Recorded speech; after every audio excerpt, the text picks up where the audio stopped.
Hello and welcome to Bonhill Geography. In today's video we'll be looking at the impact of Shell in Nigeria.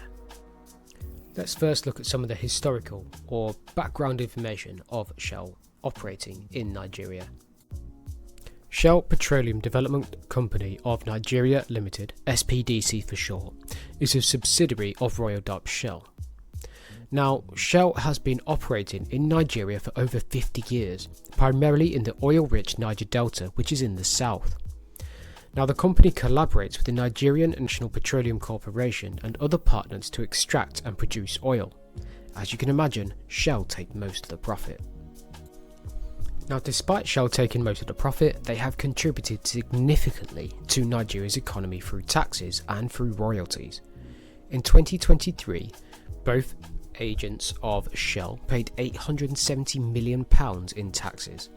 This revenue is crucial for the Nigerian government to fund public services and improve infrastructure projects. As a result, lots of this money can be used to improve quality of life and standard of living. Shell has created numerous jobs, employing over 2,500 people directly and providing work for more than 9,000 contractors. Remember, this is where Shell will call people in to come and do some temporary work for them. Now, this employment significantly helps to reduce poverty and unemployment in the Niger Delta itself and provides people with an income to improve their homes. So lots of people working for Shell would not be living in areas like seen behind the video here. Shell supports local businesses by awarding contracts to Nigerian companies. As previously stated, around 9,000 contractors. This helps to foster economic growth and can lead to the multiplier effect. Approximately 94% of Shell's contracts go to these Nigerian companies, which again helps to stimulate the local economy. It's also important to note that the Nigerian companies that they employ would then pay tax directly to the Nigerian government, again helping the economy to grow. Now, Shell has invested in various social projects, including education, healthcare and infrastructure. Since 2016, they've awarded more than 3,700 university grants, meaning they literally paid for people to go to university. That massively helped to improve education opportunities for Nigeria's students, particularly within, again, this secondary sector. However, the secondary sector itself would be a high-paying job.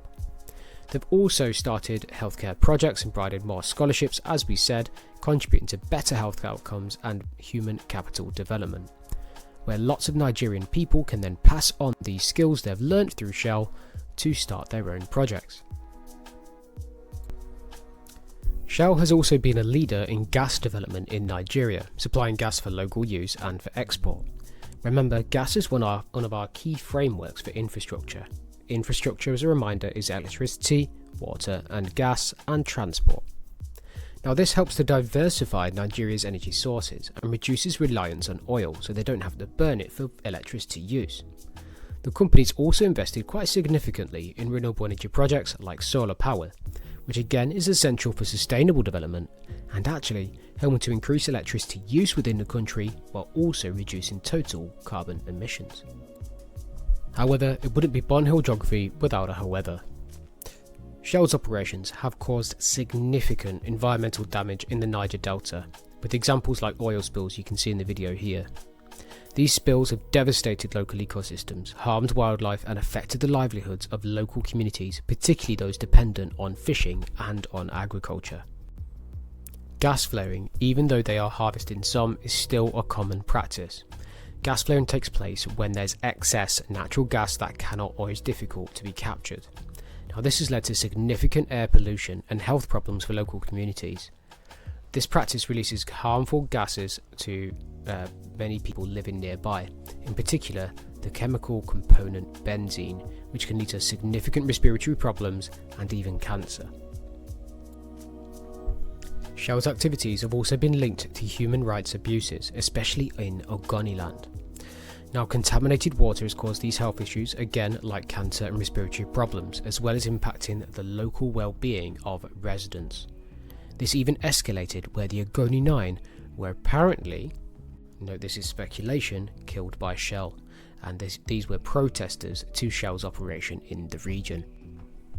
So while Shell has created jobs, Many profits from the oil extraction goes to foreign countries. In our situation here, for example, Anglo and Dutch, meaning English, and to the Netherlands.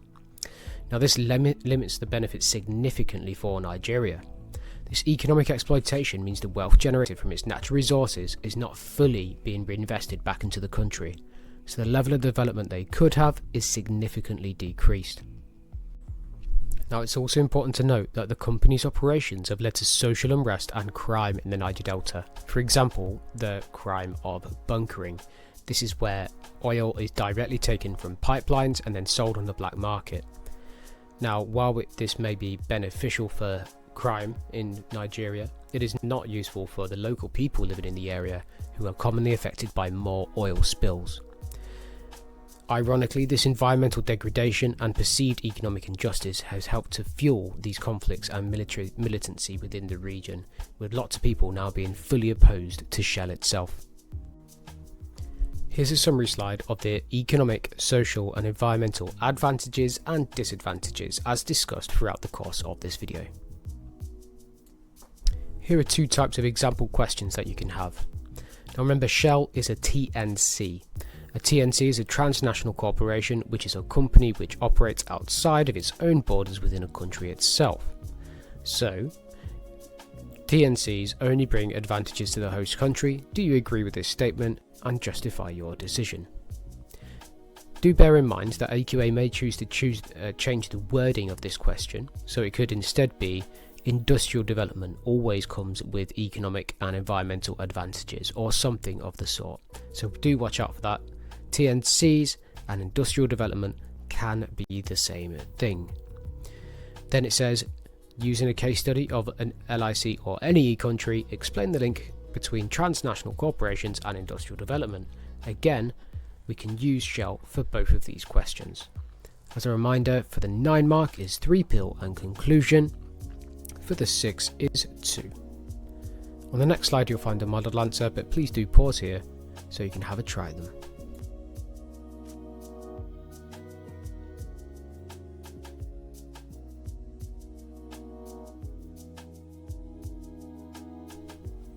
Thank you for watching Bonhill Geography. Catch you in the next video.